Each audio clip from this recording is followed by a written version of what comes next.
కానీ సతీదేవిగా భర్తృ నింద విన్నంత మాత్రం చేత ఆమె శరీరాన్ని విడిచిపెట్టేసింది.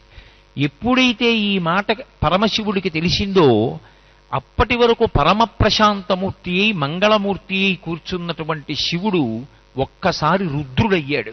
ఉగ్రమూర్తి అయి లేచి నిలబడి ఆజ్యుండుగ్రుడు నీలకంఠుడి దైత్యారాతి దష్టోష్టుడై ఆజ్యద్భూరి మృగేంద్ర ఘోషమున భీమ ప్రక్రియన్ నవ్వుచున్ విద్యుద్వహ్ని శిఖా సముచ్చయ రుచిన్ వెల్గొందు చెంచజ్జటన్ సద్యక్రోధముతోడ పూంచివైచన్ క్షమాచక్ర మధ్యంబునన్.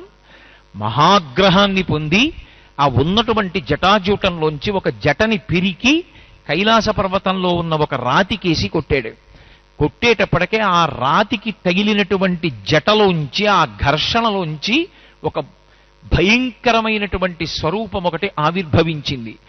అభ్రంలిహాదభ్ర విభ్రమాభ్రభ్రమ కృన్నీల దీర్ఘ శరీరమర ప్రజ్వలజ్వలన దీప్త జ్వాలికాజాల జజ్వల్యమాన కేశములు మెరయ జండ దిగ్వేదండ శుంఠాపదోర్దండ సహస్రద్యుతిహేతి సంఘమొప్ప వీక్షణద్యుతిలోక వీక్షణ తతిలో దుర్నిరీక్షమగుచు గ్రకచ కఠిన కరాళ దంస్ట్రలు వెలుంగ ఘన కపాలాస్తి మలికలు దనర అఖిలలోక భయంకరుండగుచు వీరభద్రుడు దయించమారట రుద్రుడగుచు. పరమ భయంకరమైనటువంటి స్వరూపంతో భూమ్యాకాశములు నిండిపోయేటట్టుగా అగ్నిహోత్రం వెలుగుతున్నటువంటి వెంట్రుకలతో సహస్ర బాహువులతో ఆయుధాలు పట్టుకుని వీరభద్రుడు ఉదయించి పరమశివుని యొక్క ఆజ్ఞ మేరకి దక్షయజ్ఞాన్ని ధ్వంసం చేశాడు. తర్వాత మళ్ళీ పరమశివుడు అనుగ్రహించాడు, దక్ష ప్రజాపతి బతికాడు, దక్షుని యొక్క యాగం పూర్తయిపోయింది.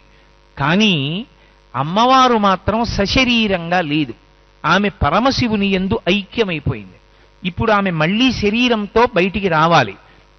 ఆమె శరీరంతో పైకి రావడం అంటే మళ్ళీ పరమభక్తితో ప్రార్థించిన వాడు ఎవరుంటారో వారి కడుపున కుమార్తెగా వస్తుంది.